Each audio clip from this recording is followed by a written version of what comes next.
Good evening. The regular meeting of the Carrabelle City Commission is now in session. It's Thursday, February the 1st, 2024, 6 p.m. And this meeting is being conducted in the Carrabelle City Hall chambers. We will open with the prayer this evening by our former commissioner, Mr. Cal Allen, and then we will have the Pledge of Allegiance. So if we'll all stand for the prayer by Cal.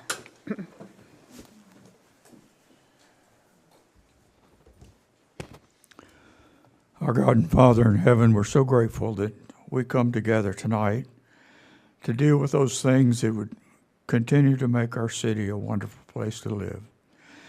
We appreciate the work that we've done and then your guidance, and may we can still continue to hold you as head of all things. We ask this in the name of your Son, our Savior, Jesus. Amen. Amen. I pledge allegiance to the flag of the United States of America and to the republic for which it stands, one nation, under God, indivisible, with liberty and justice for all. All right. Thank you, Commissioner Allen. Good evening and welcome all for being here. If you would like to speak under public comment, you'll need to complete a comment card and turn that into Ms. Keisha. We need to amend the agenda this evening because we have an international conference call scheduled at 6:30. And so I would like to go ahead and motion, and so we can move things along, I'll just go ahead and motion to amend this evening's meeting agenda by moving Inovia's report and the advisory reports to immediately after new business item 3. And that is a motion. If we could entertain a second to do I'll that. Second. Okay. Thank you very much. That motion is by myself, Mayor LaPaz, second by Commissioner Brown to amend the agenda as stated. Is there any further discussion? All in favor? Aye. Any opposed? That motion carries. Thank you very much, y'all.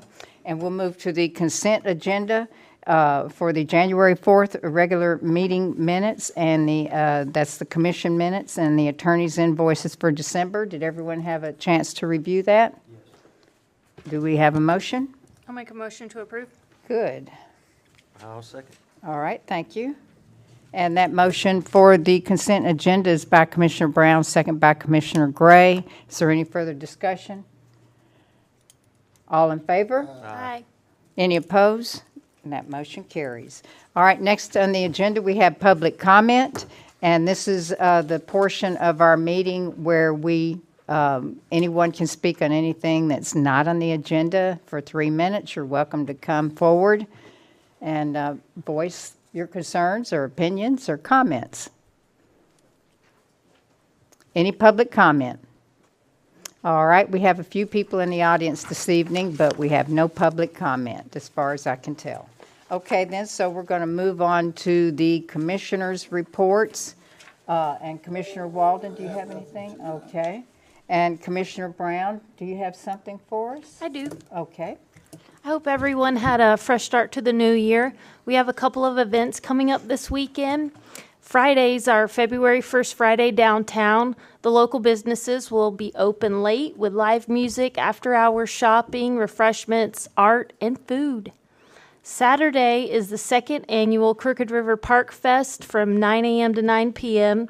The all-day festival features a country supermarket from 9 to 5, followed by the Crooked River Park Fest benefit concert from 6 to 9. Tickets can be purchased at crookedriverlighthouse.com, and I'm sure Mr. Allen can fill us in on more details when he gives his report. Captain Kim from Sea Quarters has reported that Officer Sizemore from the FWC said that they are diligently working to remove 2 eyesore boats in the river in front of Sea Quarters. She suggested, She suggested returning the opposite side of the river to a seaplane landing strip like it used to be, so the boats couldn't anchor there. This would keep the derelict dangers out of the Carrabelle River. I forwarded her full email to Courtney, and hopefully we can get that on the agenda for more discussions about that. And that's all I have. Okay. All right. Thank you very much. And you You're welcome. said seaplane landing strip for boats to moor in. Not No, so that the Okay. boats cannot Okay, park in the middle cannot. of the Okay, river all right. because it's a All right. hazard, especially Very at night. good. Okay. Okay. Mr. Gray, do you have anything for us? nothing at this time. All right, thank you, Commissioner. And I do have a report as well. I want to remind everyone of the scheduled ribbon cutting for the new military service flag memorial at Veterans Park. That's scheduled for March 8th, 2024 at 9:30 a.m. And Miss Goodness, that's my sister.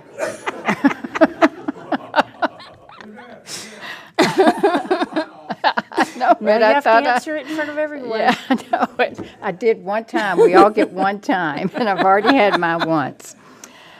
So I did talk with Courtney about, has Duke Energy put the meter box in for the... Tina, I'm in my regular commission meeting. That's right. Bye-bye. Okay. All right. I know she knows better, but Courtney said we should go ahead and schedule the flag raising ceremony and the ribbon cutting, even if they haven't got the meter boxes in, that we'll just take the flags down at night until we do get the lighting hooked up, since we've already talked about it. And the American Legion Riders have requested to participate in the ribbon cutting. So I'll put together, I have worked with Courtney, I've kind of reviewed with her verbally on a short ceremony. And once I get everything confirmed, we'll circulate an announcement. And then on Monday and Wednesday, I attended the Florida League of Mayors events at the Capitol, where that was held in conjunction with the Florida League of City Legislative Action Days. And part of the mayor's events was an on-site tour of the Appalachian Center of Behavioral Health Facility there on Capitol Circle. And that serves the surrounding 8-county area, including Franklin, for behavioral health incidences. They have a hospital there, outpatient facilities where people can stay 3, 4 nights, 7 nights, and they also have facilities there where people stay 3 years. Generally, they have one person who's been there 9 years, but and they service all over the county, and they actually have mobile units that go out to the schools throughout the county and handle behavioral issues if they need to. So as a heads up, during this year's state legislative session, there are 7 House and Senate bills under consideration that will affect Florida cities. And these include vacation rentals, building regulations, millage rates, homestead exemption, regulation of unsafe structures, and municipal utilities, including water and sewer rates and fees. And these last 2 are very important for us to pay attention to. House Bill 777 and Senate Bill 1088 propose to remove municipalities' authority to impose surcharges or higher rates to customers outside their municipal boundaries. Rates and fees and charges would be required to be the same for customers served inside and outside the municipal boundaries. And I've been watching this bill for quite some time. These bills would also require municipal utilities that serve extraterritorial customers, which the City of Carrabelle does, to conduct a rate study by January 1st, 2027, and then every 7 years thereafter, which is an expensive undertaking if you hire it done. And then the next House Bill 1277 and Senate Bill 1510 would impose restrictions on the use of any utility revenues to fund general government services, and would again impose restrictions on extraterritorial surcharges. These bills would specify the portion of utility revenues that could be transferred to the general fund and would be based on the rate of return established by the Public Service Commission. And they actually have talked at the municipal utilities, and this includes gas and electricity as well, would have to provide that report like we have seen from St. James Bay, a report like that every year to the Public Service Commission, which would be also an expensive undertaking. So basically, these bills would require that surcharges to extraterritorial customers, this particular bill, would not exceed 25% of the total amount the customers inside the municipal boundaries are charged. But there's much more to these bills. I just tried to hit on the high spot. And we know if they're working on them every day. And they're in committees almost every day now, and some amendments are being made. But if they don't make it through, they'll come back next year. We know how they do, and so we need to keep a close watch on this. But thank you all very much, and I'll see you at the Crooked River Lighthouse Park Festival on Sunday. And then we'll go to the attorney's report. All right. And it's on Saturday. I'm sorry, Dan. No, that's fine. Okay, thank you. I have a couple of, just a couple of items. One is we received the legal description and survey of the Lanark property next to the fire station that would be 2 acres that would be deeding to the county that you all approved at a prior meeting. And what we'll do is I've made out the deed for the mayor's signature, and if you all would, I guess just a vote to authorize her to execute that deed would be helpful. I'll make a motion to approve. Do we have a second? A second. Okay. And that motion is by Commissioner Brown, second by Commissioner Walden, for the mayor to sign the deed transferring the Oak Street property in Lanark. Any further discussion? All in favor? Aye. Any opposed? And that motion carries. And then 2 items of update. One, we've got essentially, we're very close to a final draft of the truck route ordinance. And the chief and Courtney have done the lion's share of the work on it. Looks great. And we should have that to you at the next meeting. So you'll have something to look at and we can move it forward from there. One question that has come up is the focus has been on commercial vehicles, but we've also received some complaints regarding RVs and like fifth wheel, bigger, say recreational or personal stuff being hauled on specifically Ryan Drive. And we wanted, again, the ordinance, the focus is on commercial vehicles, is referenced throughout, but it also talks about weight, number of wheels, axles, that sort of thing. So wanted to get some guidance from the commission on whether or not we are looking to make this ordinance apply to RVs or not. Now, meaning pulled behind or driven, the bus ones. And this would be RVs. Does it have anything to do with bigger trailers that might carry big boats? And yes. So when I say this, recreational, personal / recreational stuff, it was not even though we received some complaints and comments about that, my understanding was that isn't the focus of this. It's people in the land clearing business and people that are commercial, like again, tractor trailers, as well as just people running their businesses that are beating up city roads, right? Not private parties that are for personal use stuff. I live there. I don't see that many large RVs that come through, and when they do, they're generally slow because they're trying to find their way. It seems like they're not from the neighborhood or from the area. And the same thing with the boats. I don't see, we don't have that many large boats being hauled through there. I mean, maybe hardly one a week that I see anyway.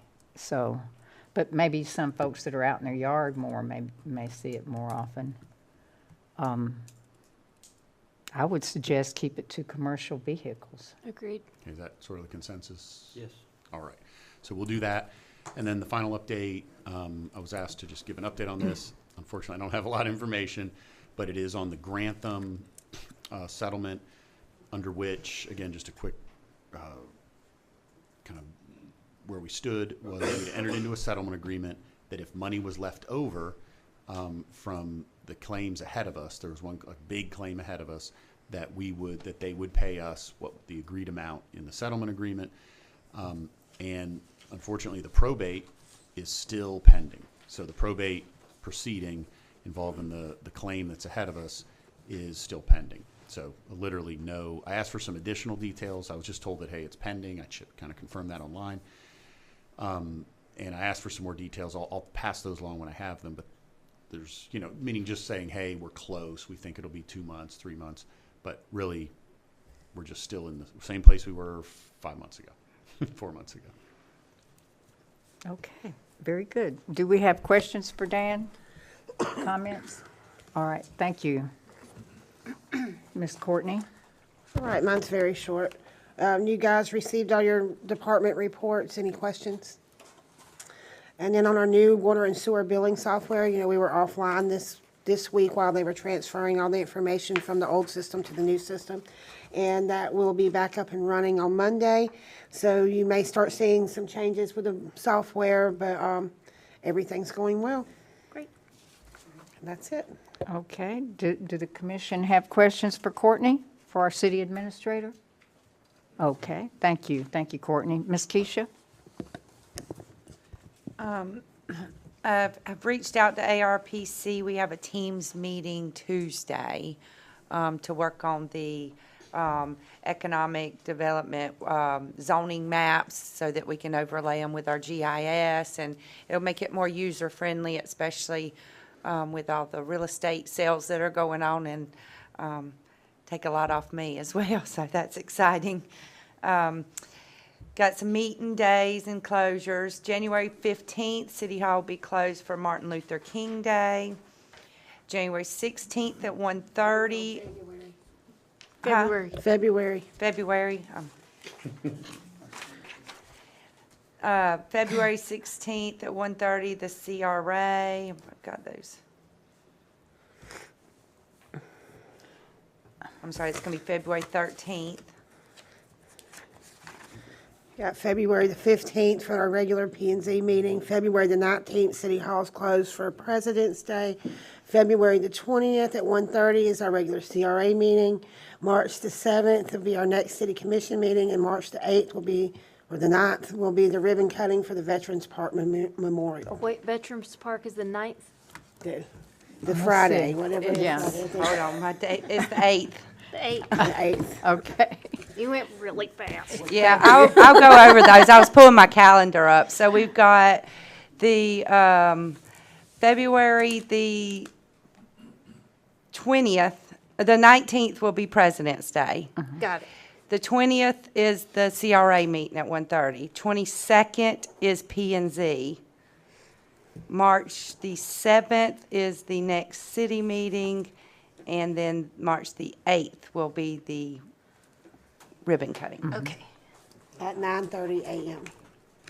9:30, got it. Okay, do we have any other questions or comments? She didn't give me a chance to get my map or my calendar up.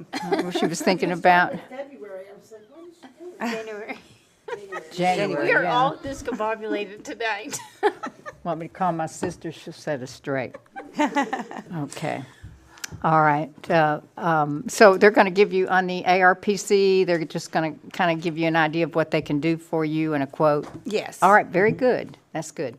Thank you for following up with them. Do y'all, commissioners, do you have any other questions for Keisha? I don't think so. Okay, thank you, Ms. Keisha. And then next, we will go to, can we take on one? We've got 10 One minutes. public- Yeah, we can take on the We got 10 minutes. resolution.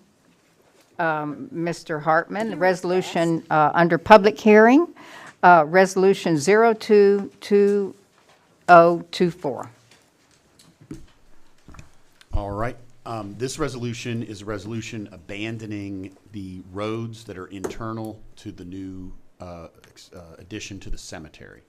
So it does not involve any private property adjacent to the rights-of-way. It's intended to be only the rights-of-way, again, within the cemetery parcel that we we're opening up.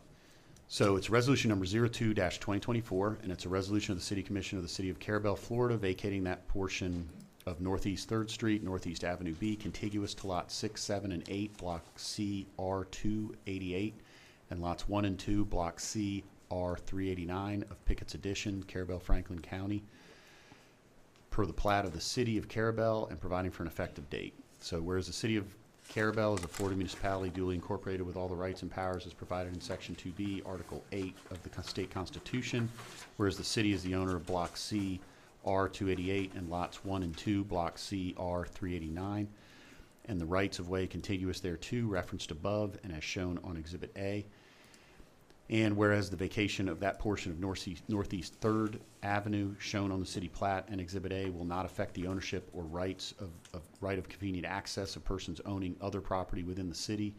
And whereas with at least 15 days public notice having been provided to obtain public comment on this resolution and proposed vacation and abandonment of the property described, and the commission having considered all written and oral comments received during the public hearing, including supporting documents, and whereas notice as required by law was given for a public hearing held today, February 1st, 2024, it has been provided and further appears that the property shown in Exhibit A attached hereto has not been and will not be of any further benefit to the public as a right-of-way, and it is in the interest of the public that said right-of-way be vacated. And now therefore be it resolved by the City Commission of the City of Carrabelle, Florida, that portion of Northeast 3rd Avenue shown on Exhibit A attached hereto be vacated.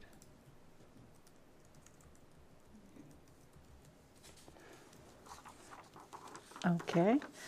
Do we have questions to Mr. Hartman regarding this resolution to vacate this description that he's told us, Avenue B, 3rd Street? Avenue B and 3rd Street.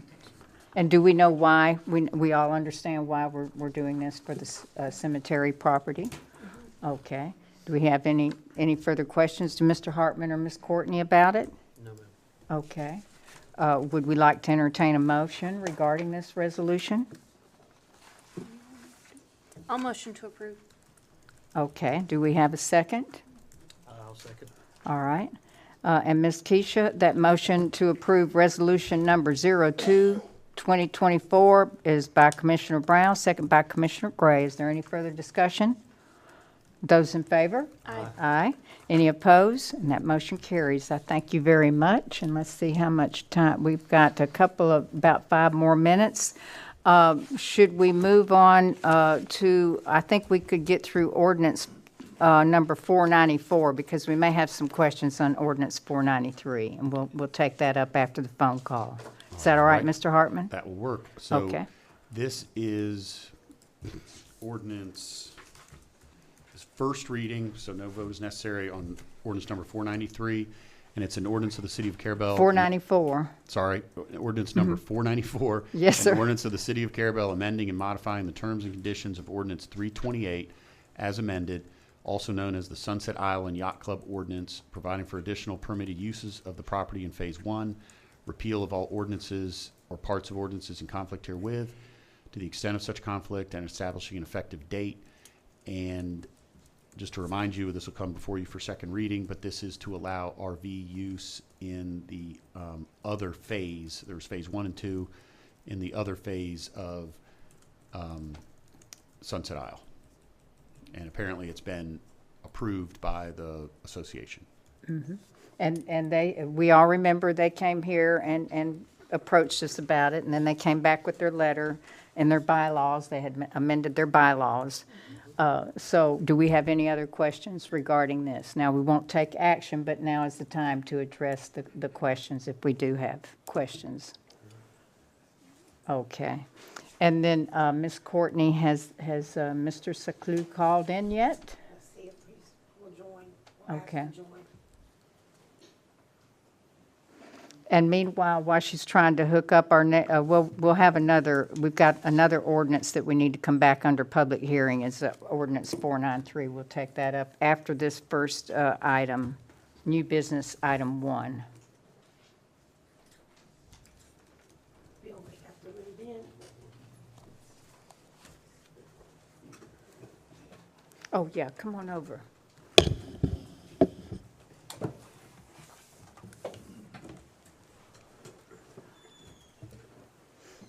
Did he answer? Oh, you're asking, okay.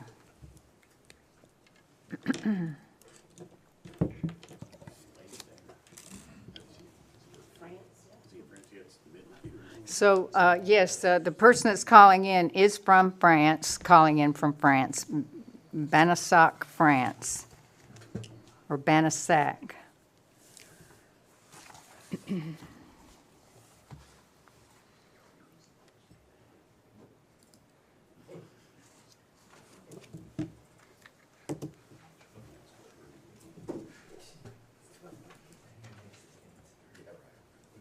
He set the meeting up, so it's. About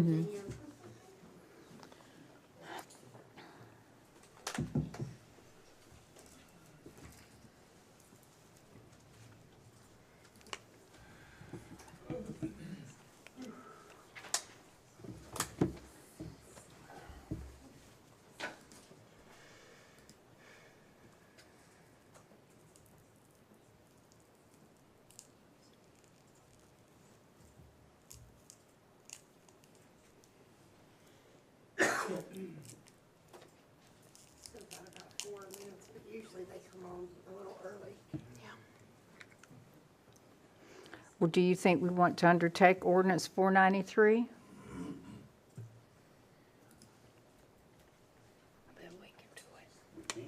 Okay, all right, go ahead then. And he can wait on us just a few minutes if we run long. Okay. All right, ordinance 493, and this is the first reading, and no action will be taken. Correct. So this is, again, first reading, no action required, ordinance number 493. This is the alcohol ordinance, and it's an ordinance of the City of Carrabelle, Florida, amending ordinance number 443 as amended by ordinance 480, which is an ordinance pertaining to the sale and consumption of alcoholic beverages within the city limits by amending the distance and manner in which the distance between said sale and consumption of alcoholic beverages and churches or schools is measured, providing for repeal of ordinances inconsistent herewith to the extent of such conflict, providing for severability, and providing for an effective date. And this is the ordinance everybody's familiar with, where we changed the distance to make it really two distances, 500 and 350 feet, depending on the type of alcohol, the type of establishment serving the alcohol and where it's consumed, as well as putting in definitions for standalone bars and restaurants.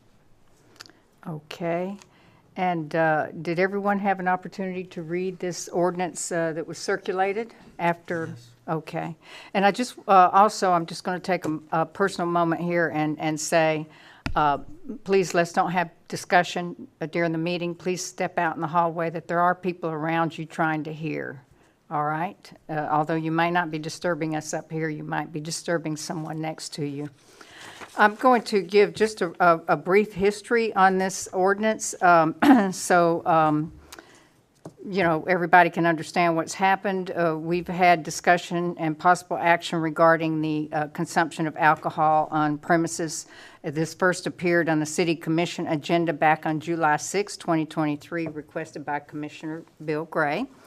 And the discussion then ensued over the next 5 commission meetings up until December the 7th, 2023. In those discussions, 3 different draft amended ordinances were reviewed during public commission meetings, with the final draft being approved at the December 7th, 2023 meeting. And so now we've had the first reading, and it's now titled Ordinance 493 regarding consumption of alcohol on premises in the city limits, which shortens the distance for beer and wine and family-style restaurants. No action, like we said, is going to be taken right now at this reading, but action will be taken following the second reading, which is tentatively scheduled for March 2nd, 2024 commission meeting. So that's all I have, unless anyone, each time we worked on these drafts, we read that draft in detail, every sentence, and went back over and over it. I don't know, does anyone want to hear the draft again? The draft that we agreed upon in principle on December the 7th is the ordinance that we have before us now. Is everyone happy? Yes. Okay, is everyone happy? All right, then, we'll look forward to voting on that in March. And so that's that for that, and we're holding on Mr. Patrick. He did say in his email that if he could not connect with us, he may call you Oh, he's going to call me? Via WhatsApp. on WhatsApp. Oh, I don't have that. What's that? I have no idea. It's a web-based calling service. Oh, he's got my card and number, but he knows I don't have it, and I told him I didn't have it. I didn't intend on getting it. Let me see if he's called this. No.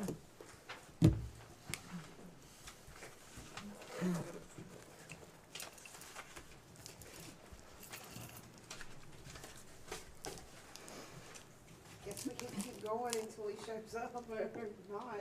Could we do maybe Russell's report, and then if he calls, we could pause? Well, since we amended the agenda to move forward, we probably should do as how we amended the agenda. So what is the next item here? It's old school. Okay, the old school, and that shouldn't take too long either. Okay, thank you.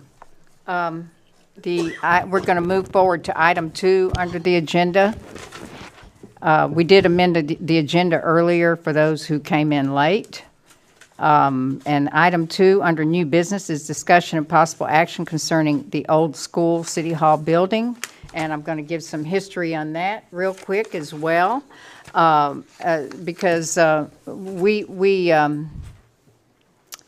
last fall, we learned that McDowell Housing was unable to purchase the old school property for development of affordable workforce housing, as they had been negotiating with us for over a year. And so following that, this board then conducted 3 public workshops in October, November, and January. We discussed several potential future uses and disposition of the property. The public was encouraged to attend each workshop, but unfortunately, there were very little to no public attendance. I see one person that's in here tonight attended 2 of those workshops, and I appreciate it. We advertised those workshops. They were announced at these meetings. So we did the best we could. We had lengthy discussions with numerous suggestions, and we even consulted with the city's grant writer, Fox Enterprises, during one of the meetings or workshops to help us understand what funding is available to assist with cost. At our January workshop, we agreed that the city should advertise for a request for proposal to salvage and demo all the structures, or maybe even only one structure, and do it in phases. That so that we could have a better idea on how to proceed. And so at the January workshop, we agreed in principle to place this item on the commission meeting agenda, which we have done, and so that we can consult with the engineer regarding development of a request for proposal document, and so that we might take action also regarding a document. So I'll toss it over to you, Mr. Russell. All right, thank you.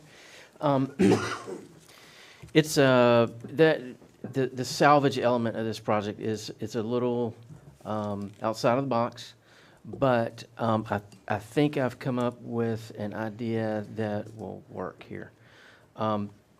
So there is a market for scrap metal. There's really not a market for other elements such as the block, things of that nature.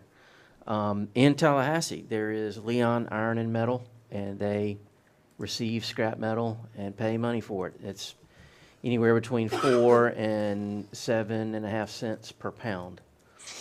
There is a company called Red Baron. They're out of Atlanta, but they do more architectural type. Tell him we'll be with him. If he can hold on just a few moments, we'll be with you. Okay. Okay. But they do architectural salvage, but that's more for historic type buildings. I just don't think that would be applicable here, but the metal in the building certainly would be. So there's there's large beams, there's heavy metal beams in the building. So here's the scenario. We would put out an RFP, and there's 2 parts.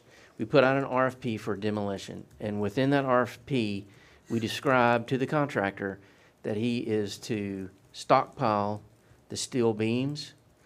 They can be placed on a flatbed trailer and stockpiled there. You know, the heavy metal can be stockpiled there. The light gauge metal can be stockpiled in a different container.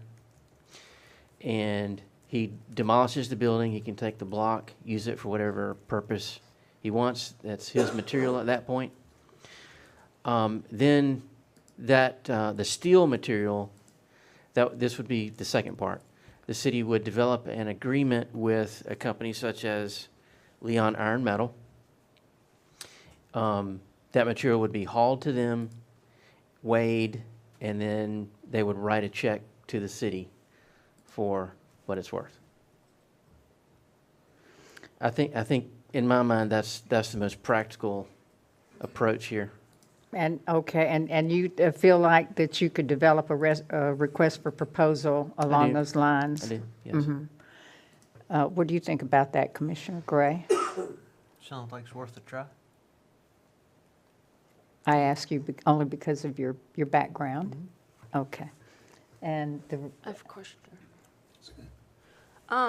So initially, I think we were thinking that the salvage company would come in and take what they wanted, and then we would demo it, but we would be doing it in the reverse order? Right. We would specify to the demo contractor what the city intends to salvage, and the city would have a separate agreement to get paid for that material.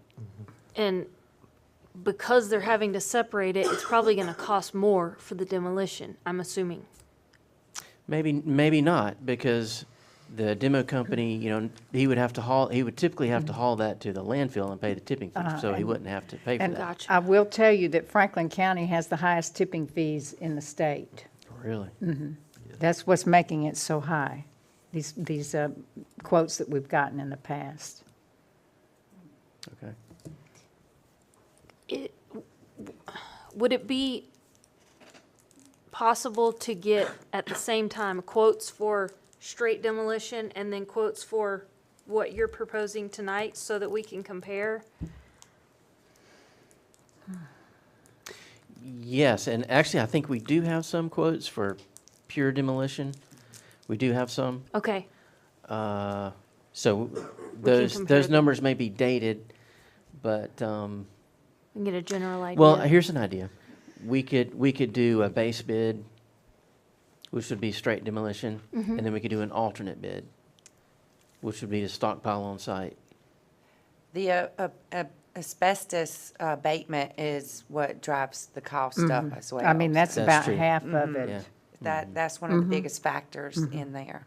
So it can't just be any company. They have to Right. be up to abate. Environmental style salvage company. So, and that sounds good. I was originally thinking that I would like to know, well, what is just a flat-out demo? And of course, with the hazardous materials versus trying to pick it apart and separate it and salvage. But if you could get a base bid and an alternate bid, if you can submit develop a request for proposal like that, then, you know, that, I think we can all agree on that. And then should you bring that forward to us next month for us to vote on? That's great. Okay, Yes. all right. Any other comments on that? Mr. Christopherson? Is it just going to be the ferrous metals, the beams? Because there's a lot of aluminum around that building with those walkways and stuff, and that brings more money. Yeah, that's so, true, right. you know. Right, we would have to separate, the contractor would have to So separate you're those going to, materials. I don't know about copper and all the other, but would it just be the big stuff? Probably the big stuff, Yeah. I think that's But where. those are the- pretty big. I mean, you That's could, where the meat and potatoes are, yeah. Okay. All right, do we have any other, okay, come forward, please, sir. William Simmons. In your request, would you consider it if the vendor kept all the materials, including the concrete and the crushed brick? Absolutely. The demolition contractor, what he demolishes is his material to do with what he pleases. I was asked that question. I don't think he's concerned with the metal. As long as it's removed from the site. It will be. Yes, we want it and removed from the properly- site. And Yeah. properly, For darn dis- sure. and properly disposed of, Sold is what we had in or mind. use, yeah, or used, yeah, sure.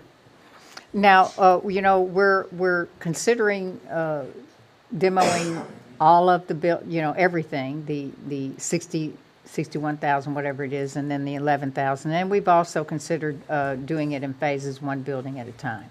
When you So- say 60,000, is that the other building over there to the left? We're considering doing it in phases. Do either all the buildings, we haven't made our decision yet, and that will be based on the bid. And then either the one big building and leave the other one standing, you know, we may repurpose that. Everything is, we haven't made a final decision yet. So we're basically talking about the 12,000 square feet. No, We're Big talking, we're talking about the a 60,000. demo on the entire property. Right, the 60,000? 60. 60,000, yeah, okay. All right, thank you. And then, so let's understand what we're talking about here, Commission. Demo the 60,000 and leave the 11 for either repurpose or future demo. Is that correct? Correct. Okay, all right, all right, we're all under agreement here then. Is that correct, Ms. Brown? What my notes say. Okay. All right, then. All right. Okay, so let's have a motion then, since we haven't been able to motion on this thing for months. A motion to direct Russell to develop a request for proposal as he has described here. I'll I- make a motion to direct Russell. Okay, And I'll second it. all right, and we have that motion by Commissioner Gray, second by Commissioner Brown to direct Russell to develop his request for proposal for a base bid and alternate bid for the 60,000 square foot building. Okay, any discussion? Those in favor? Aye. Any opposed? And that motion carries. Thank you very much. Thank you for your research, Russell. Thank you. We Mayor, appreciate was it. that second? I beg your pardon? The second. That was Gray and Brown. Okay, then we're going to move back to item 1 under new business. Getting all befuddled up here. Everything is everywhere. Item 1 under new business. And Mr. Seclou is on the phone or on the widescreen. Item 1, discussion of possible action concerning proposal for a sister city relationship with Banassac, France. And this is requested by Mr. Patrick Seclou. And I'm going to, hello, sir. It's good to see you. Hi. Can you hear me? Yes, sir. We can hear you very well. Nice to see you. Technology is something. And we've got people in here in the commission meeting room that can see you on the big widescreen TV as well. Okay. Okay, so we're going to toss it over to I you. apologize for my appearance. It's almost 1 o'clock in the morning here. And so I'm trying to staying in the dark and everybody's asleep around me. But fortunately I have a big house, so no one can hear me speak. Plus I have a cold, so I'm sorry. Oh, I don't sorry. sound like this just because I'm French. I also sound like this. Yeah. I came to you for this idea for 2 reasons. One, because my wife Allison, who's Pam Pearson's daughter, is from Carrabelle, and she chose a few years ago to make her life here in Banassac. Do you all have the document that I sent you about I about have Banassac? I have some I didn't print out. Okay. I I have one package here. I didn't print out that you gave me as well. I can Right. send. I can go make copies. Okay. While you guys were talking, I was trying to see if I could share that document to put it on the screen, but apparently it seems that with Google Meets I can't share it. I'm sorry. I'm just, if you're making a few photocopies, it's fine. If not, I can just tell you briefly about Banassac. It's a city that's been around at least since Roman times, because that city was making Roman pottery, and we actually have texts dating back to Caesar and his time coming over and considering the people quite sturdy. I think that was his word. We live in a mountainous area at approximately 1,500 feet altitude. Our winters are a little more difficult than they are in Carrabelle. Although this year we haven't had too much snow. We've only had snow just on a couple occasions. A few years ago we had quite a lot. That city also was making coins during the Merovingian era, which is about roughly 1,300 years ago. So there is a lot of history, and that city is also right next door to a slightly bigger city which has a lot to offer in terms of tourism, whereas Banassac has three hotels, a couple restaurants, but it's trying, in my opinion, should be developing more in terms of tourism and should be developing more in terms of cultural exchanges. Now, we do organize with Allison, we do organize trips on a regular basis where we bring Americans in French rural areas, so we're quite used to that. And I believe from the history standpoint, the gastronomy standpoint, the tourism standpoint, and also the business standpoint, I think it would make sense for Carrabelle and us to be trying to put this together. Now, I understand this is a process that's going to take a while, simply because if and when both cities agree, then the U.S. State Department has to get involved, and the French equivalent to the U.S., which is the French Ministry of Foreign Affairs, they actually get involved.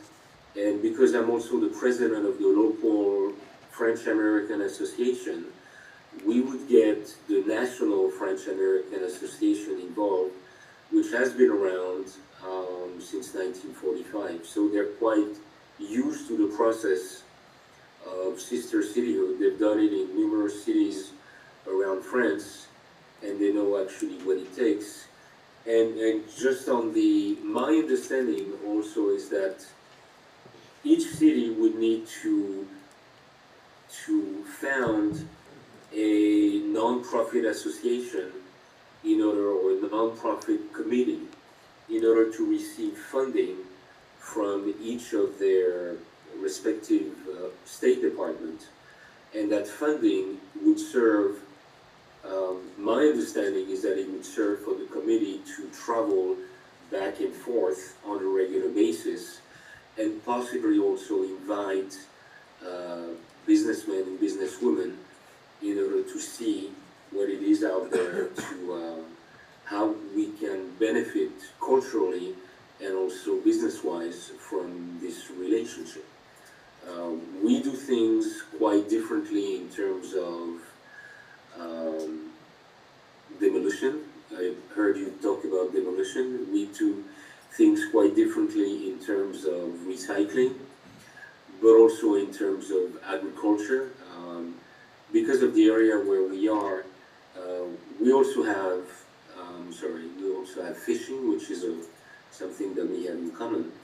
But we also have a local high school which is specialized in aquaculture and water management. Because the water here is plentiful, but it needs to be, in some parts of the area, but it needs to be directed and managed properly in order to be maintained plentiful. Because as you know, we're in a part of France. We're still in the south of France, only 2 hours north of the Mediterranean coast, and we're experiencing over the past few years some form of droughts, and so we have to be mindful of that. And I believe all of the people that have come from the US into our little neck of the woods have actually been floored by the different things that there are to visit and the different things that there are to see. If you're a fan of good food, you won't be disappointed here. And in terms of, for example, architecture, we use a lot of stones because we have plenty of stones here. So we use a lot of stones. I live in a former stone barn, so my walls are about, I don't know, 3 feet thick. And we also use a lot of different technology in terms of windows, for example. So our construction are looking quite different from what they are in the US. Doesn't mean that they're better, it just means that they're different. And I believe we can both learn from those differences. We can both learn. I believe that sometimes French people should learn also from certain US practices. I lived in the US for over 20 years, so I know what I'm talking about. And mostly in Orlando, Florida, and thereabouts. I actually used to live in Tallahassee, but that was more than 30 years ago. So,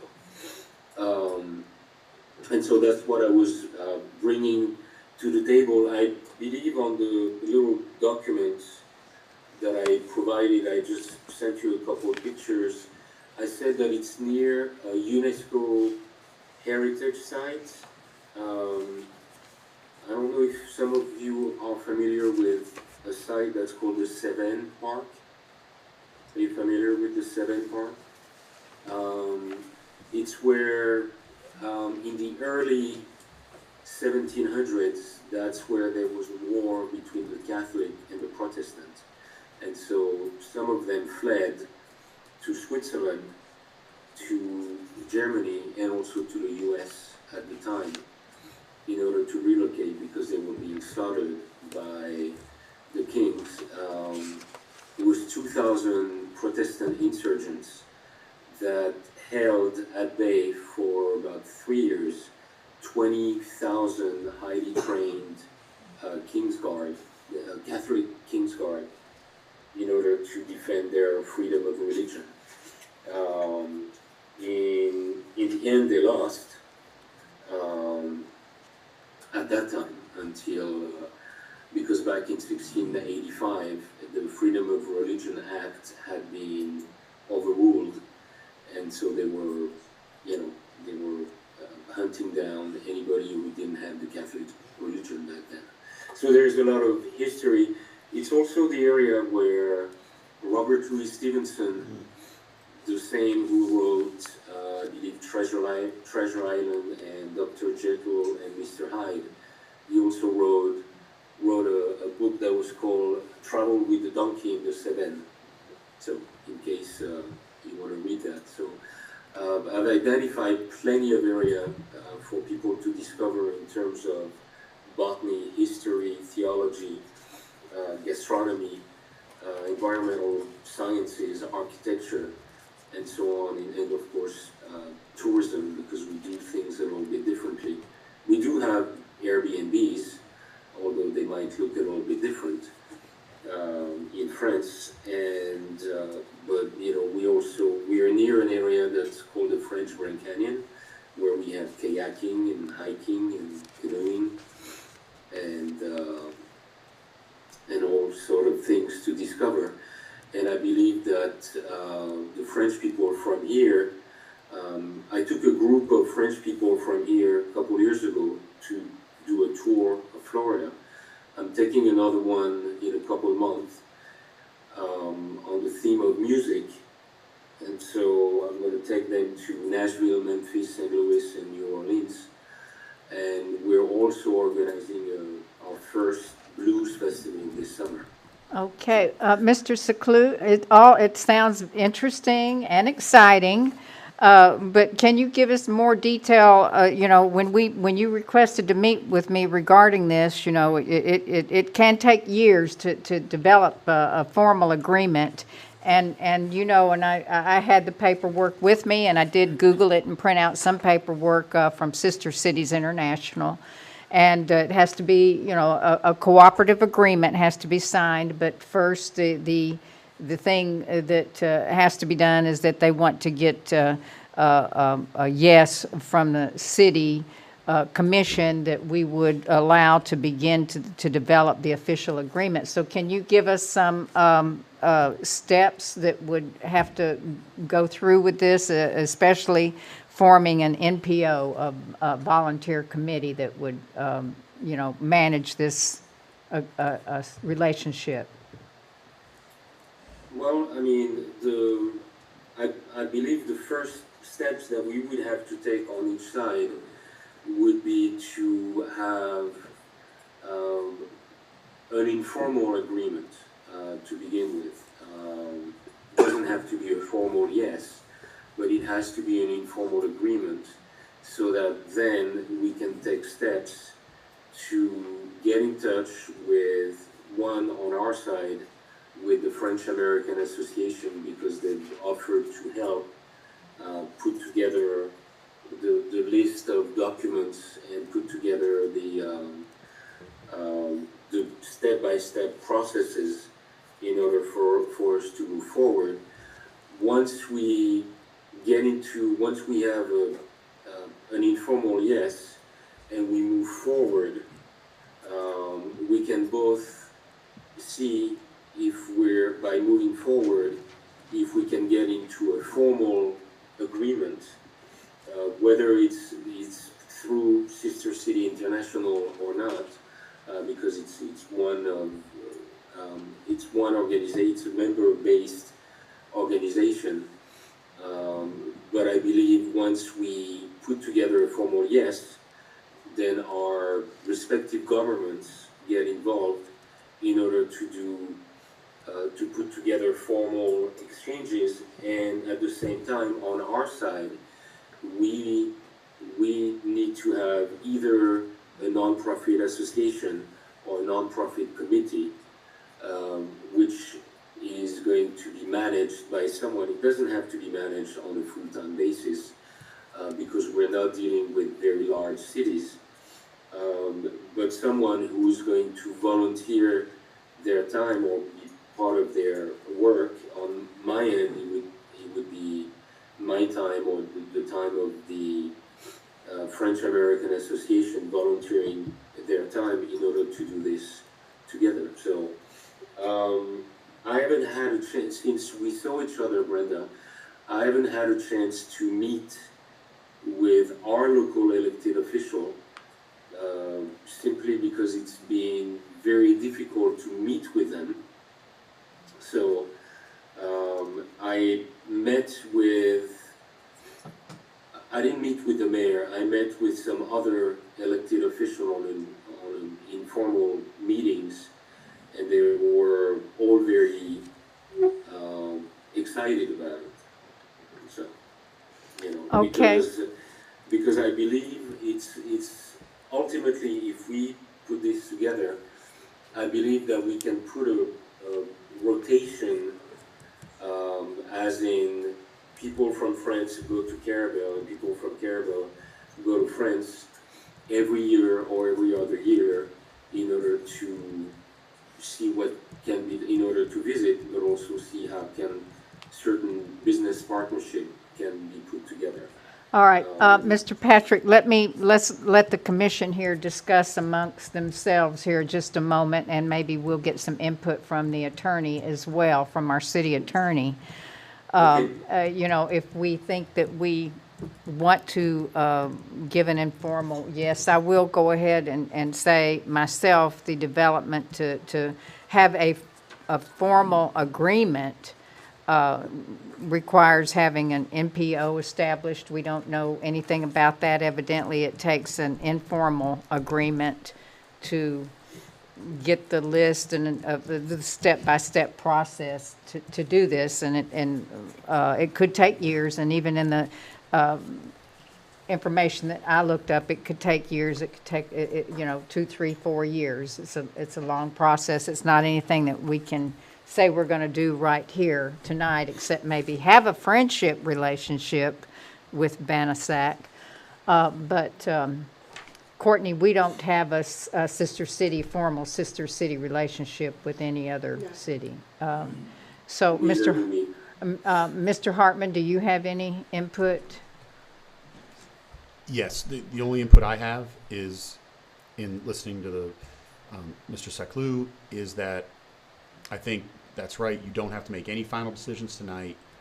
The only decision you have to make is, do we move forward to explore what the steps are? And obviously, you all realize that it's more than just the city commission moving ahead with this. There would need to be the not-for-profit organization. We would need some citizenry to step up and help work with the commission as well as with our potential sister city partner and all that. And so I don't see any legal issue with moving ahead with, expressing interest and moving ahead with, hey, these are the next steps, and we'll see if we can accomplish our end of it.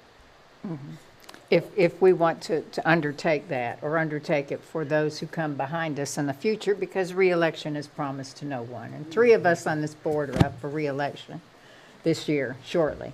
So whatever steps we take now on anything, that's for people to come in the future to handle. I mean, I would be interested in seeing what the step-by-step process, what the list is.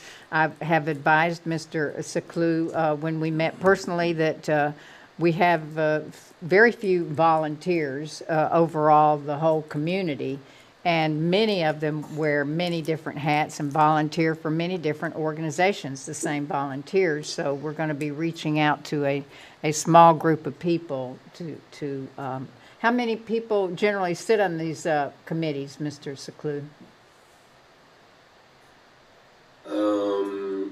Well, actually, that's a very good question. It depends on the size of the city. The city next to us has a sister cityhood agreement with a place in Germany, and on a regular basis, they have about 20 to 30 people traveling back and forth, either to Germany or, but it can be upwards of 50 people.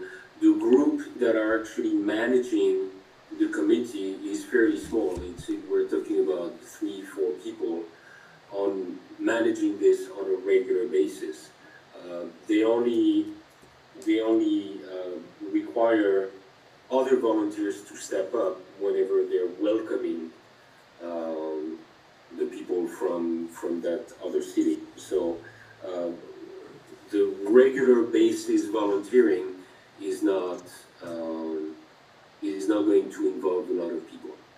Okay, so let me ask the commission, are you all, because we do need to move forward, we've got items following on the agenda here. Are you all interested in this? I would like to learn more about it. Do you have any questions at this Not moment? at the moment. Okay. I will. Yeah, I will too. So, and I would like to learn more about it as well. I'm not opposed at this point, Right. but I'm not ready to jump into it either, believe me. Yes. How do you feel, I Mr. think getting Commissioner? volunteers would be the biggest obstacle. That's getting the volunteers will be the biggest obstacle, So we need and to I talk agree. around and see if anybody's interested. Right. But we can, how do you feel about it, Commissioner Gray? And I do think some volunteers are gonna step up because there's a lot of people asking for us to step out and get, involved in other things for the kids of Carrabelle, people of Carrabelle. So I think the volunteers will show. I think it's a good idea. Okay, well, do we want to, do we need a vote for an informal yes? Mr. Hartman? I think a vote is fine. A vote, though, would be, from what everybody's talking about, would be to move ahead with the process of exploring, move ahead, bless you, move ahead with exploring Thank you. the sister city relationship and formation of, or basically identifying volunteers for an NPO. Well, I think okay, but I got the first part. I like that first part, but identifying volunteers, I think that might be too soon. I think more what Commissioner Brown says, that move forward with exploring the sister city relationship by, with an informal agreement so that we can get a list of the steps that we need. Okay. Exactly. That's fine. I agree. So just that being the motion. And I will make that motion. Okay, and that motion is by Commissioner Brown, and this is what it is. Move ahead with exploring the sister city relationship with an informal agreement. Exactly.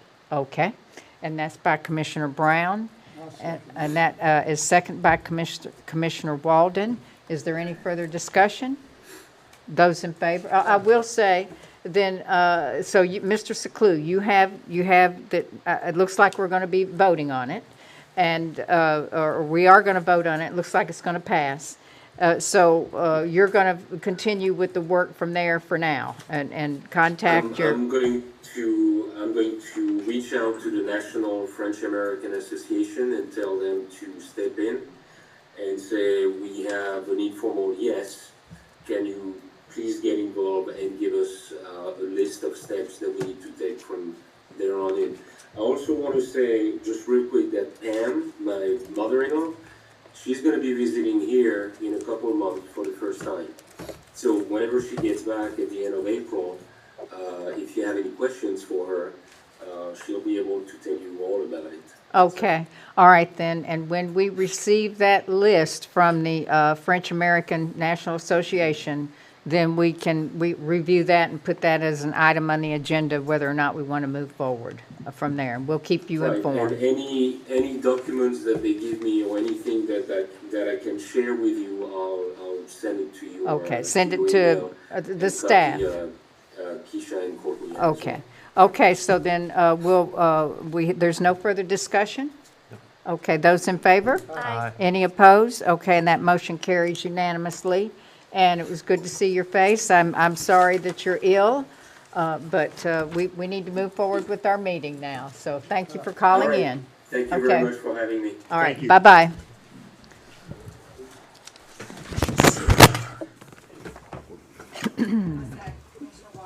That was Brown and Walden. Okay, so let me just find out where we were. I think we've done everything except item 3 under new business. Is that correct, Ms. Keisha? Okay. Do we need to take a recess or anything? I think it won't take that long for this. Okay. But now we moved some advisory boards report. We had amended the agenda. You want to take 5? Okay, we're taking 5.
All right, we're reconvening this meeting on Thursday, February 1st, 2024, Carrabelle City Commission.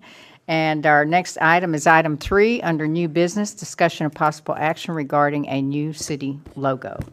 And you have those up for us? I do. Okay, and what happened was we're trying to develop a logo for the CRA, and the artist sent logos for the city of Carrabelle, and I just requested that those logos be presented at this meeting to kind of get an idea if the city would like to, the commission would like to update or change its logos. These logos, as you can see, have the lighthouse, and that's not suitable for the CRA because the lighthouse is not in the CRA district. So does anyone have comments? So I do. We wouldn't have to choose one of these logos. We could change them up. The prices, I have the prices here for 3 custom design logos to choose from with no edits is $120. From 3 custom designed logos to choose from with 3 edits was $180. From 3 custom design logos to choose from with 5 edits was $215. And the 3 logos with, I think that's a typo there, but with unlimited edits would be $450. So we don't have to go with we could make changes to any of these, depending on what option you chose. And Commissioner Brown had said in the CRA meeting, you know, that we would just go with the 450 is a good price. I think in our CRA budget, we had budgeted 2,500 or 2,000. We thought it was going to cost a lot of money to do a logo. And so with the 450, we could have unlimited edits. I know that the county commission worked on their new logo, and it took maybe 6 or 8 months. So, do we want to consider another logo? I would highly recommend it, A new logo for the city of Carrabelle? and the CRA, both. Oh, well, we're working on the CRA. Right. We don't have one for that. What about, I agree. okay, and why do you think we need to update it? Well, I've talked to people in the community about it, and their concern was, we're gonna spend all this money redoing the police cars and the shirts and different things. Yeah. But that's something we could phase in. You don't have to do it all right now. If we get a new vehicle, it would have the new logo on it, but everyone, I mean, I would like to see something similar to what we have, but updated, better quality, with our name on it, things like that. But I like our logo, we just need to update it. And what we do need to remember too, that the logo is on the water towers as well. So that might be a difficult change. Yeah, we don't need to go painting water towers. They do that from time to time though, as part of the And maintenance. when we do, we'll update it.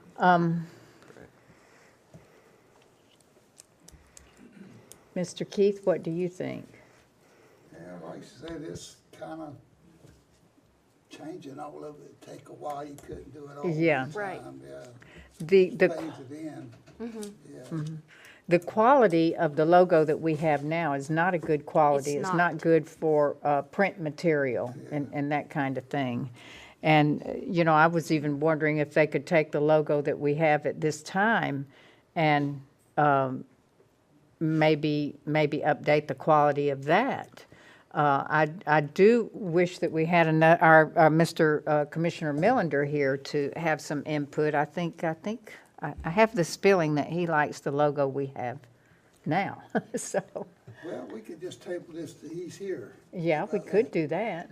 Another thing is the shape of our current logo, it's kind of misshaped, and I've made flyers for several community events. It is a nightmare to work with. We need like a circle, a square, a rectangle, because this one's very misshapen. But like I said, this logo is great, we just need to update it. And now, I have worked with that logo. I've made hundreds and hundreds of flyers over the years, and I just try to get it in there some way. I've never seen a logo shaped quite like Right. that. It's a little different, and we need a better one that is like has a transparent background. We definitely need that I badly. made that logo 20 years ago. Oh, well, you did a good job. It's beautiful.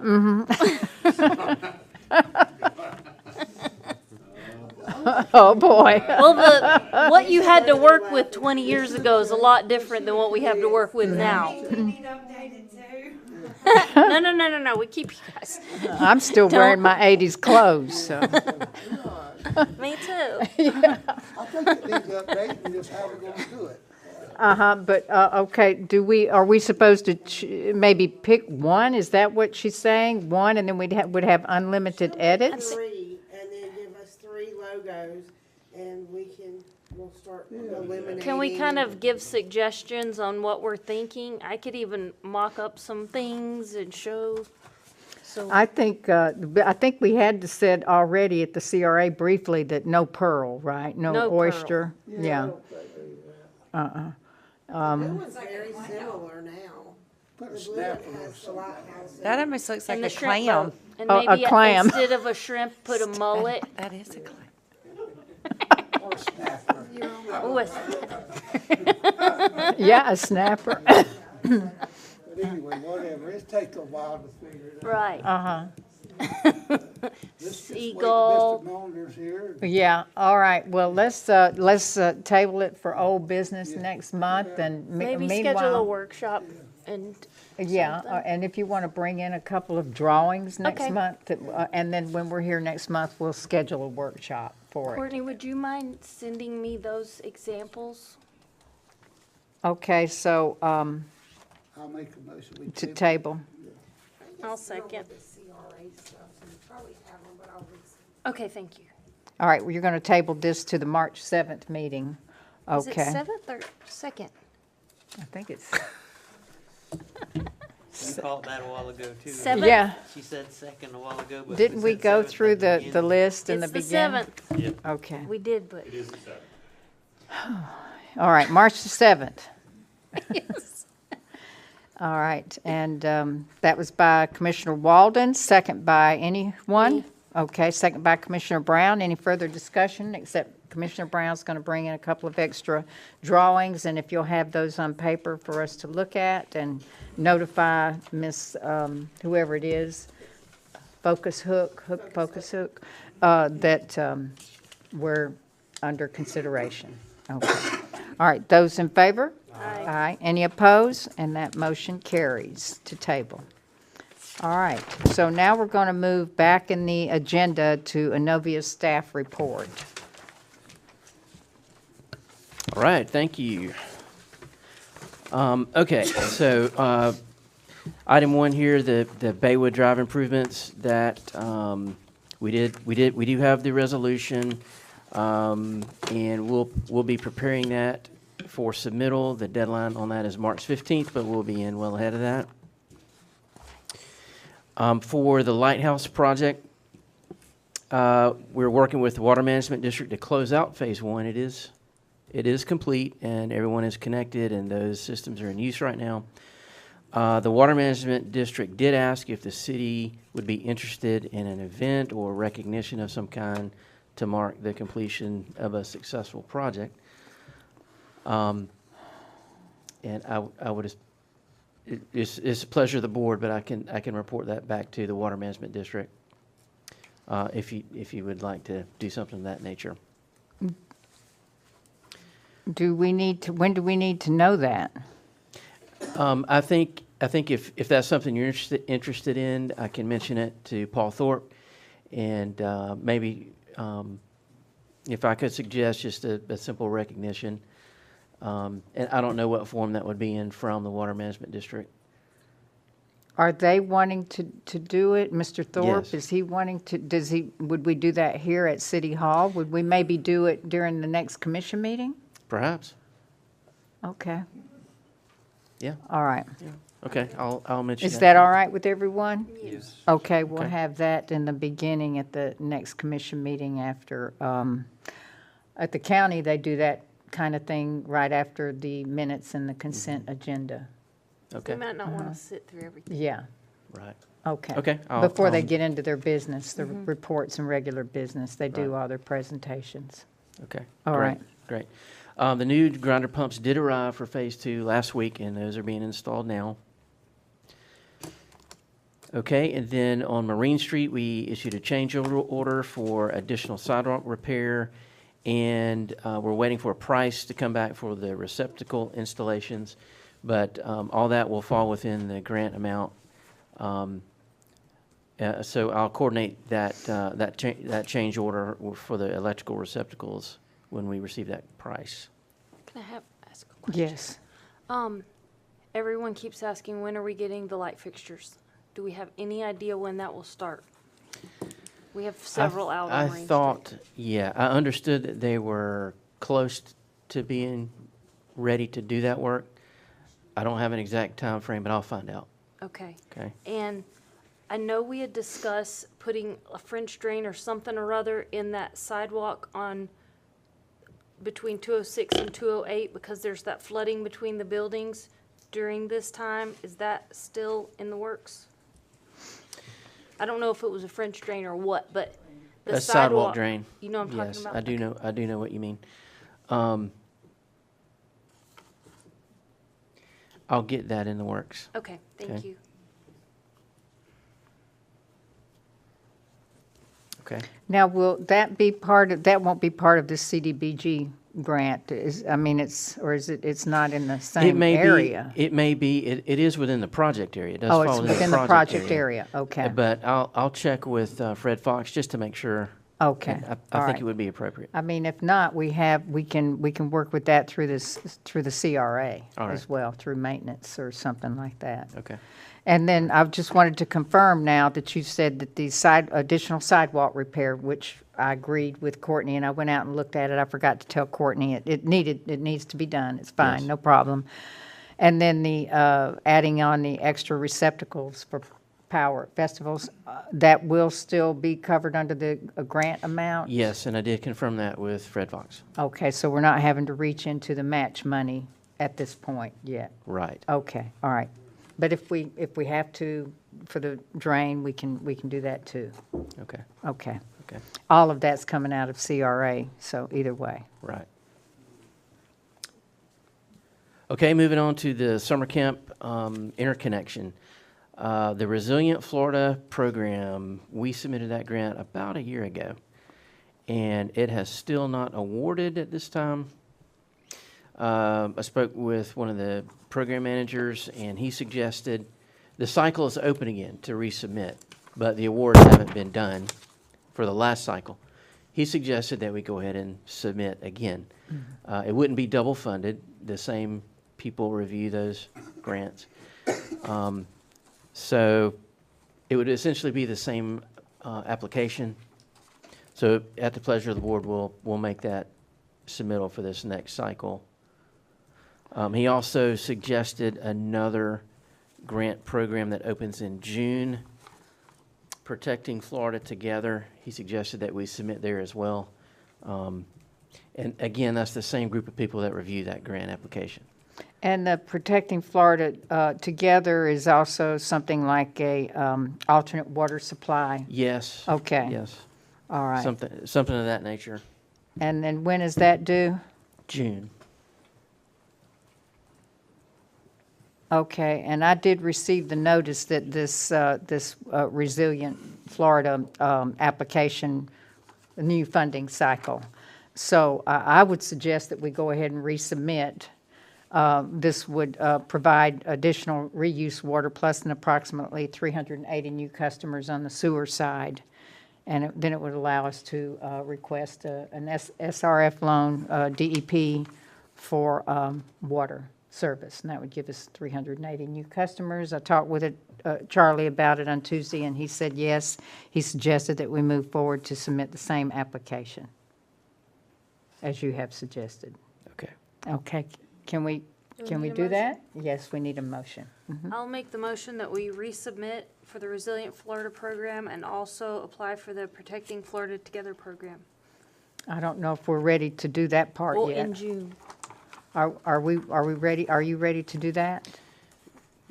We can. I beg your pardon? It's not open yet, Uh-huh. but we can have it prepared. Okay, all right, Protecting Florida Together in June. All right.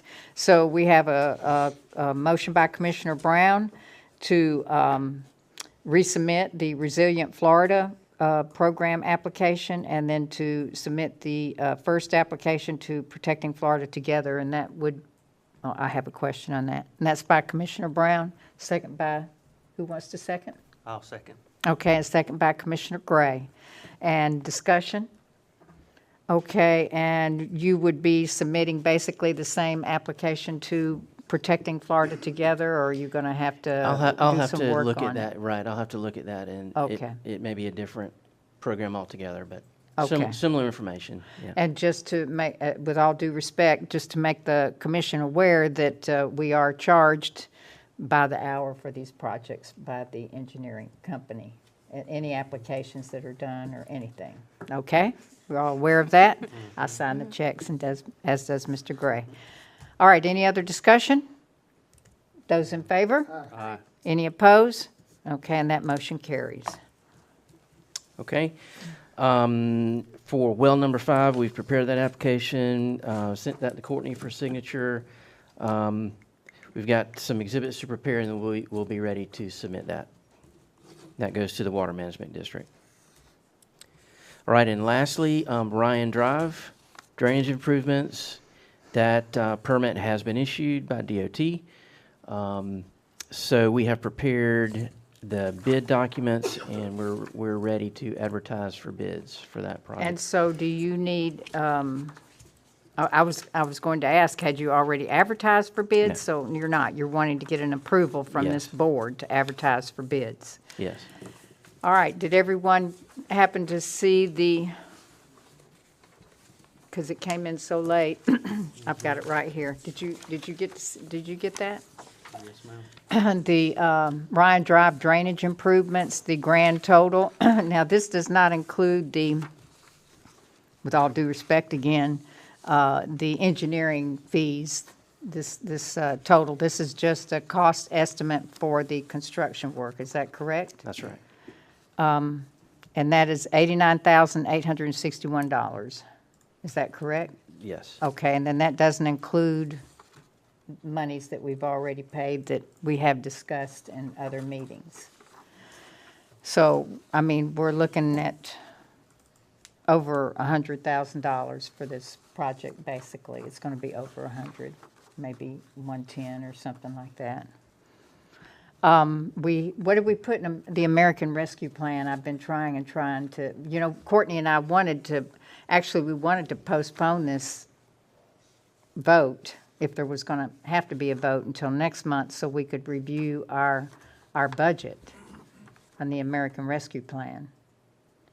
What do you all think about, I mean, I think we should postpone it and let us. Do we need to have a workshop to go over the, No, Courtney can just report to us on Okay. that. She can report, she can look at it and report to it. She can call us and tell us about it even, okay, what the budget is on that and what we're looking at, because we've got another project too that's supposed to be funded out of that. Poteet. Yeah. So, and then you've added 15% contingency. So you would, and you're going to advertise for bids, and how long would that take once you? Well, if you gave us about 30 days, if you gave us the go today, we would have bids before the next commission meeting. Maybe we want to meet real quick before a CRA meeting and look at this, and would that be all right? Yes, we may not be able to make the March commission meeting. We need to run ads for 2 consecutive weeks, and then and give some time for bidders to develop their price. No, but if we could have a workshop to at the next, even in the March meeting, Sure. we could have a workshop before the CRA meeting to allow you to go ahead and advertise for bids. Sure. Yeah. All right. So what we want to do then is motion to have a brief workshop at 1 o'clock on the date of the CRA meeting. February 20th. Is that right, Keisha? Yes. On February 20th? At 1 o'clock.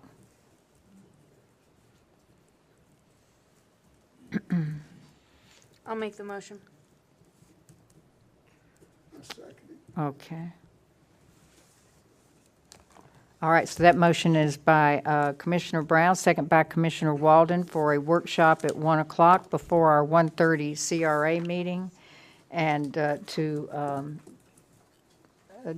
whether discussion of possible action regarding directing Russell to advertise for bids, Innovia to advertise for bids. And then in February, we'll plan on another workshop before the March CRA meeting. Mayor, we're going to have action, so we need this to be a special meeting? That's correct. It needs to be a special meeting. Thank you. Yep. Okay, and it shouldn't be long, but that means we got to gather up. Yep. All right, so anything else, Mr. Russell? No, ma'am, that's all. Okay, let me see if I had anything else. Do we have anything else for Mr. Russell? Any questions or anything? Courtney, Keisha? Okay, all right, well, we thank you for your report. All right, so now we're going to move to the advisory board reports and the Carrabelle Waterfront Partnership. Do you have anything, Ms. Tamara?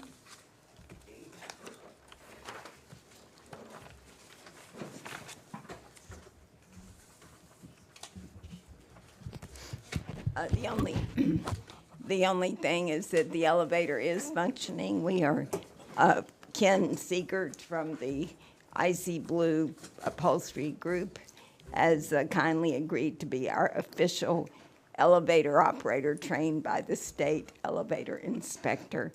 And he's busily training all of our volunteers and staff. So we're almost ready for the public. In fact, we've had a couple that we've gone ahead and taken up. So it's looks like it's working very well. And we'd invite you all to come over and get a free ride to the second floor. Okay. Or we considered maybe charging for our rides on the elevator so that we could make up for not having a lighthouse for people to climb or something. It's a beautiful elevator. But it is, and we're just thrilled to have it. Very, very, yeah, we have to call it a wheelchair. We got lots of instructions Okay. from the state, but we're thrilled to have it, and we appreciate so much the support of the city and the county, both in helping us get it, as well as all the volunteers that gave us money. All right. So thank you. And just, our culture crawl this year is going to be in March, so you'll hear a lot more about that next month. And then I see your February history talk on February the 17th at 10 a.m. is going to be in a new location, and it makes me want to make sure I'm going to go, is at the Carrabelle Masonic Lodge. Right. And the public doesn't get in there that often, so. Well, apparently they're looking at having an open house another time soon, so I think they're trying to become a little community friendly. Okay, But and they were they, very gracious. They double booked the sea quarters where we normally meet, got double booked. oh, So they were very kind to Oh, well, let that's us come over nice. there. So we're looking forward to that. okay, that's good. That's on the 17th of February at gonna 10 be a.m. at the interesting. Masonic Lodge. Okay. All right. Thank you. Thank you. And then the Carrabelle Aviation Advisory Board, we got a nice detailed report from Mr. Sullivan, and he gives 8 years of the Carrabelle Aviation Advisory Board, and I'd like Ms. Courtney to read that for public information. And this is all volunteers that have done this work over the past 8 years. February 15th will be the 8-year anniversary of the Carrabelle Aviation Advisory Board. From 2016 to the end of 2023, the airport has completed $2,922,742 worth of planning and projects, including 2 additional hangars, new fuel ramp, new fuel card reading system, HD security cameras, new main gate controls, renovation of 6 hangars, including new access to and cleared new wait, I've got also. Hydraulic doors. New fuel reading system, HD cameras, new main gate controls, renovation of 6 hangars, including new hydraulic doors and electrical wiring. Completed new 20-year airport master plan, gained access to and cleaned the stormwater drainage ditch on the south side of the airport, repaired and repaved the ramp area and taxiway, erected a perimeter fence and removed trees breaching the obstacle clearance zones. The Carrabelle Airport has been allotted $6,600,000 for the years 2024 to 2027 for runway renovation, hangar development, and taxiway design and construction. An additional $2.7 million has been requested for 2026 and through 2028 for hangar and taxiway development and stormwater management upgrades. Yeah, and I could give you a rundown, but we're running late, so I won't give you the rundown on what's coming next. But we appreciate that service of the volunteer service, and especially Mr. Sullivan does a lot of the follow-up work. And also, they got themselves a courtesy car, an old police car, and got that rehabbed and serviced, and they keep that serviced, and it's available for use by fly-in pilots, and we conducted a fly-in event that had over 40 general aviation planes come in and over 1,000 visitors, and we had vendors there, and it was a great event. I wish we could do it every year, but as Steve Allen knows, it's very difficult to do those events. So speaking of Steve Allen, we'll move on to the advisory board report, Crooked River Lighthouse Association.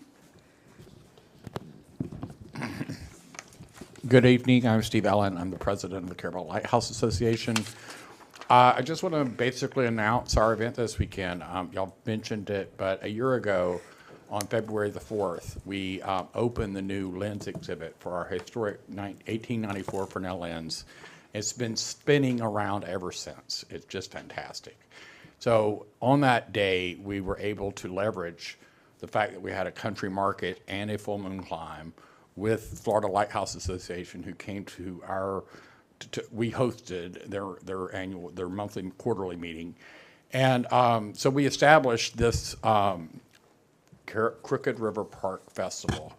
And because of that establishment of that, and leveraging that, we were able to use the advertising dollars and establish it. We had a great year, a great turnout, and a concert event in the evening, and 40 vendors up on the plateau, and it was really wonderful, and we had the commissioner and commissioners there and county commissioners there for the lens. So now this is our second annual event, and we always have a country market at the beginning of every month, the first weekend. And so this year we won't have a full moon. It just didn't quite work out, but we'll have an evening concert. So it's from 9 a.m. to 9 p.m. From 9 a.m. to 5 p.m., the country supermarket will be in place. We'll have food vendors from our local food vendors, the Train Stop and Taste of Korea. We'll have climbs.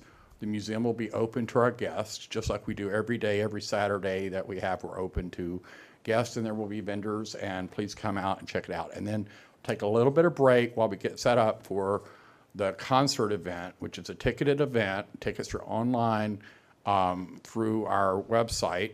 The Funky Taters are going to come play on the stage. They are a 10-piece New Orleans-style big band. I mean, think horns and saxophones and guitars and musicians. They're fantastic. I went and saw them on New Year's in Appalachia. And they're going to be here from 6 to 9, and we're going to have a blast. And the food vendors will be with us that evening as well. And you're all welcome. Please come. Any questions? No questions at this time. I mean, it sounds like a great event. Okay, thank you. And I think that you've got something that you need to bring forward to us at the next commission meeting. Yes, I'm gonna. We need to. I talked to Dan and Courtney last month about. We've been operating. The Carrabelle Lighthouse Association has been operating under an agreement that was established, and no one seems to be able to find the original agreement. But there was a piece of paper that someone made about 25 years ago that allowed us to serve in a partnership with you guys to run and operate the lighthouse. At that time, we didn't have a museum. The pirate ship was not there. Many improvements, additional properties have been added over the time. And we've been working as volunteers, and we have staff out there, and we're funded by the Franklin County Tourist Development Center Council. I said that wrong. And so we are funded by them, and we operate these events. And these events are an important part of the revenue that we make to keep the lighthouse open and keep the staff employed for our visitors. And so one of the things we need to do, as we have broadened and built the boat and the amphitheater, we hope to have and host multiple events. And I imagine that someday there might be someone who might want to get wedded on the stage. And I've been out there for several years now imagining all kinds of scenarios. And I think it's just time for us to sit down and think about what it is that we are responsible for and how we can be a better partner. So I will be reaching out to Courtney, and we talked about a number of things that need some focus right now. We need some help. But yes, that's what we hope to do. Well, for next month's agenda, I am going to ask that we have you on the agenda for Yes, a ma'am. couple of items that you need to bring up, but also that we need to develop, even though you can't find the agreement, we need to go ahead and develop an updated agreement. Yes. Just like our logo, for not only the lighthouse, I don't know if it's would be called the Crooked River Lighthouse or the Carrabelle Lighthouse Association, but also for the Carrabelle History Museum / Justice Building. I understand and I know that we have management lease agreement style agreements with everyone. And even we had such an agreement with the Camp Gordon Johnston Museum when they were housed in the old school property that was a Carrabelle Municipal Complex. We had an agreement with them and what monies they paid, what the city supplied, and everything. So I'm requesting that to be on the agenda. All right, so what we'll do is really two things. One, we'll do Courtney and I will put our heads together, kind of look at all the city properties, any that do not have management agreements or lease agreements as appropriate. I'll get drafts for you all at the March meeting to kind of look over and approve. It'll of course go to either the people who are managing the property or the tenants as well for their review. Mm-hmm. And then second, because I was running around a bit today looking at, for instance, I got a copy of, because I had asked for it was proof of insurance relative to, I believe, the event this weekend. Is that right? Or is it next month? Is that what we're talking about next month? No, we're, They've got an event this weekend. It's the permission to serve alcohol at this event. That was something that had come up, but is that not, you don't need that anymore? It's no, not happening? that's for this weekend. I'm not, we're having, the truth is we're having an event and we're having food vendors, catered food vendors. And if you're a nonprofit in the state of Florida and you invite a beverage vendor to come to the event who's licensed, then the Lighthouse Association doesn't have to have any special permission. The only reason I would be here asking for your permission is because you guys own the property and we don't have a management agreement, or at least one that we can find. So it would be very beneficial. It's a 6 to 8, it's after hour. It's not during our normal time from 9 to 5 when we have the public come. This is a special event. We have a concert. From 6 to 8, people are gonna be eating wonderful seafood and Korean food from our 2 local restaurants. And they would like to have a beer while they're enjoying the concert. And that's what, I wanted to get this a little earlier. I began to research, and I'll pause because the mayor's got a finger out.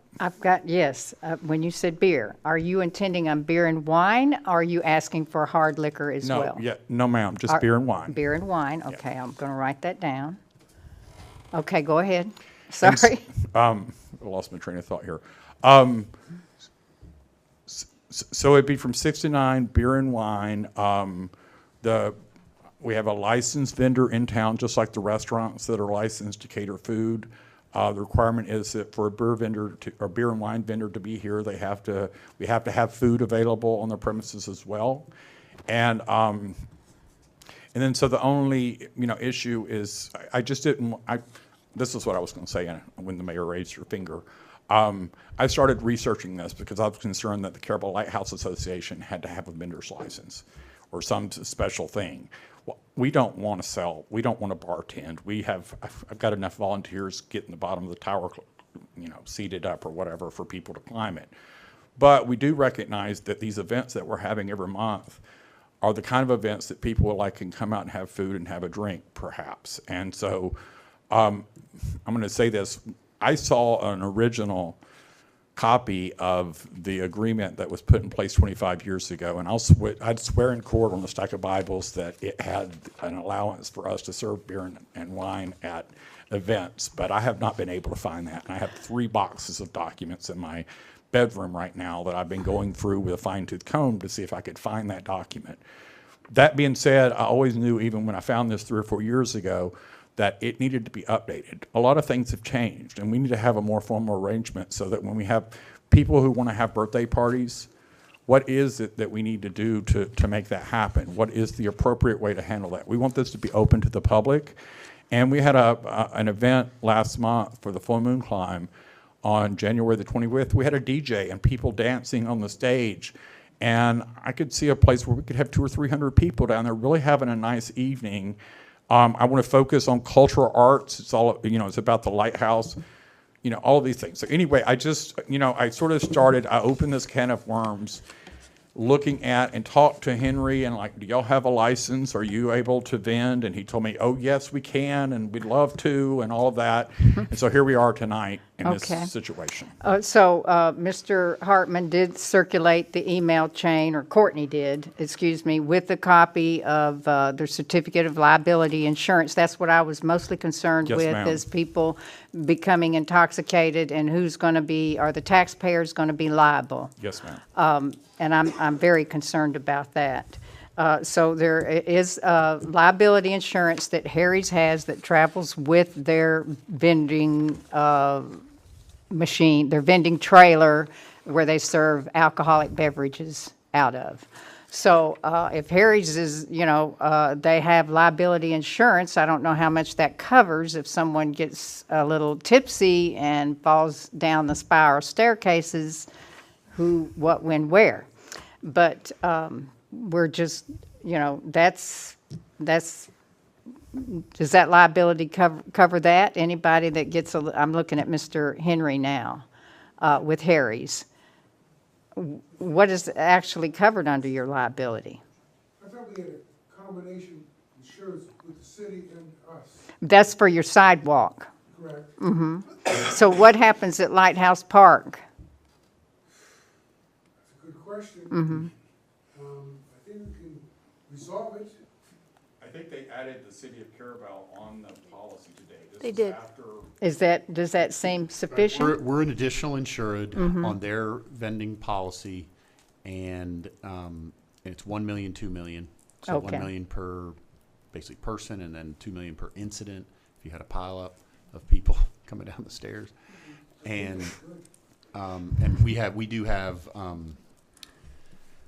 we enjoy sovereign immunity, which is the limit.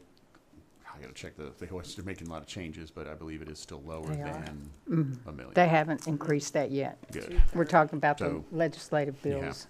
So they did provide a certificate of insurance where we are an additional insured. So it is not a joint thing. They are covering us on that. So. Thank you.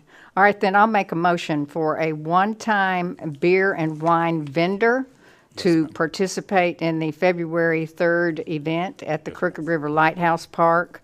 And this is a one-time for beer and wine service vendor for February the 3rd, 2024 event at the Crooked River Lighthouse Park. And this is until we can develop an agreement between your association and the city. Yes, And I'll second that. Okay. All right. All right. Any further discussion? Okay. Any other discussion? Mr. Henry? No, it's good. Okay, thank you for being here. I appreciate it. All those in favor? Aye. Aye. Any opposed? And that motion carries. Thank you so All very right. much. So there's no old business, and I'm just going to adjourn this meeting. Thank you for your patience.